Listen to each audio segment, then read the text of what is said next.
Hey guys, welcome back to my channel. One of the top struggles that you guys kept saying that you have is with paper when it comes to painting with watercolors. You don't know why the paper buckles, tears, stains, or why the colors look so pale when the paint has dried. And that's why I wanted to solve some of the issues you might have by walking you through all the different types of papers, what certain things mean, what is important, and what to look for when you buy watercolor paper. As the name watercolor suggests, you work with water. And that's why you need paper that is made especially for that. One of the differences between printer, drawing, and watercolor paper is their weight. It's not an indicator of quality because light and heavy paper come in different qualities. But it's still very important because heavy paper can absorb and hold a lot more water than regular paper.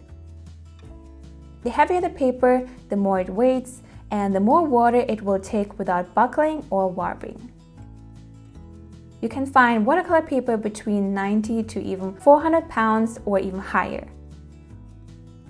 Another important aspect to look into is what the paper is actually made of. Now, paper can be made out of a lot of different materials that are, for example, derived from wood, cotton, or other materials. And that's important for how the paper actually behaves and how long it will last you. Paper that is made out of wood, it's usually a lot cheaper compared to cotton paper, but it also has a lot of downsides. For example, paper that is made out of wood fibers is naturally more fragile and prone to tearing due to the structure of the fibers. It also won't allow the water to flow properly, it can create streaky and blotchy washes, and it can discolor with age and become brittle. Now, on the other hand, watercolor paper that is made out of 100% cotton is generally considered as the best quality paper, and it can make a huge difference in your artwork. It's higher quality because cotton is stronger and more durable due to the structure of the fibers. You can create beautiful flat washes without any blotches, and the paper can handle different amounts of water in the drying stages at the same time.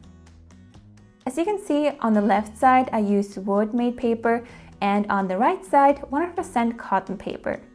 I used the same watercolors, but the result is completely different. Another side note I wanted to add is you want to look for paper that is generally acid-free because this will prevent your paper to age over time. Now we know it's important to look into the weight of the paper and also the ingredients. But there's also a very important aspect that plays a huge role in the way the paper performs, and that's sizing. Not the size of the paper, but something completely different. The sizing that I'm talking about is rather a glue or a glaze that is on top of the paper or inside the paper.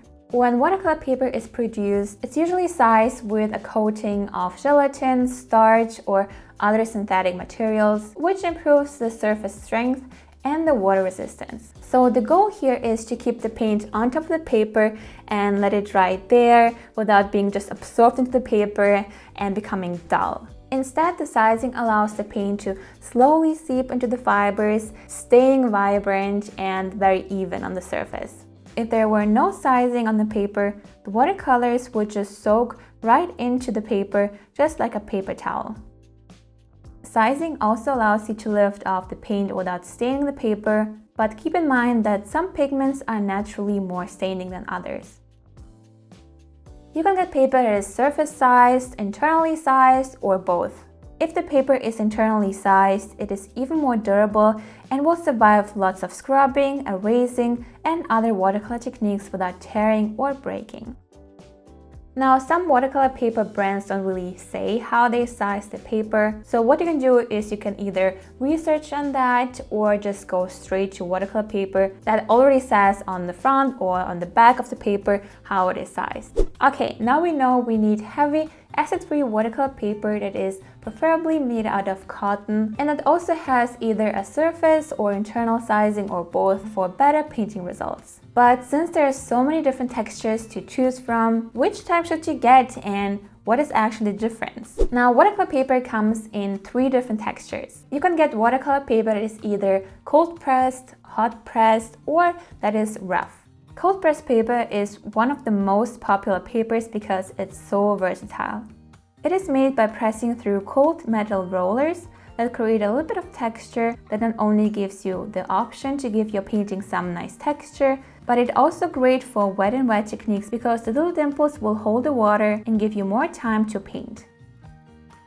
Hot press paper, on the other hand, is pressed between two hot metal rollers, making the surface super flat and smooth as with an iron.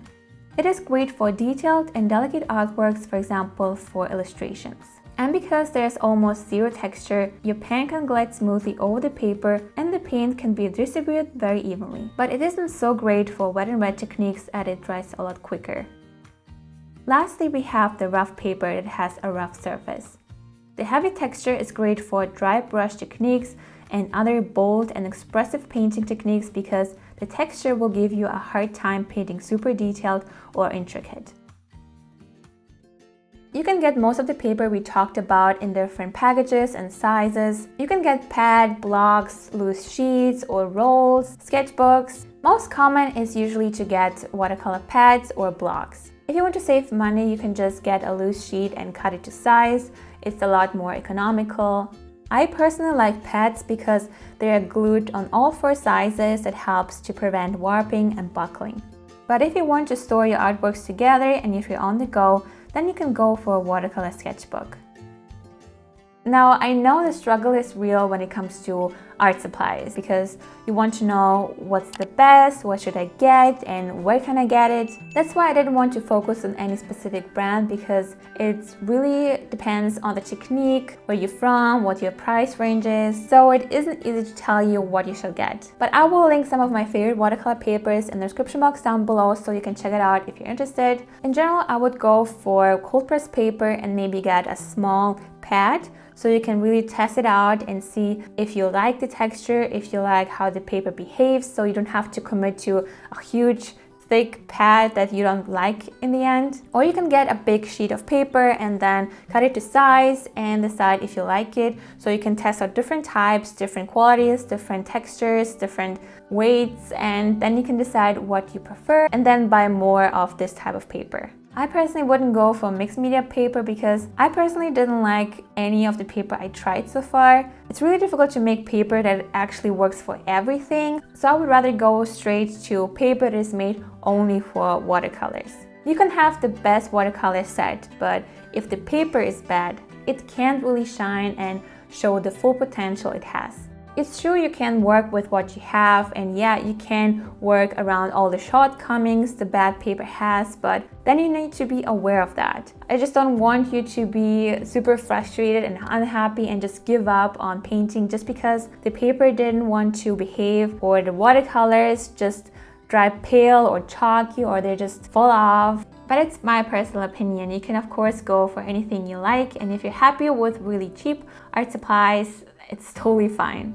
Let me know in the comments below if you would like me to go into more details and anything you talked about earlier, or if you have any other troubles, let me know in the comments below and I will try to solve it in my future videos. Here you can watch more videos that can help you improve your art. I really hope you enjoyed this video and found it helpful. If you did, please give this video a thumbs up to support this channel, and if you're new here, don't forget to subscribe because a lot of you guys are watching this channel but are not subscribed. Please subscribe so you don't miss any future videos. Other than that, thank you so much for watching guys. Have a wonderful day and I will see you soon. Bye!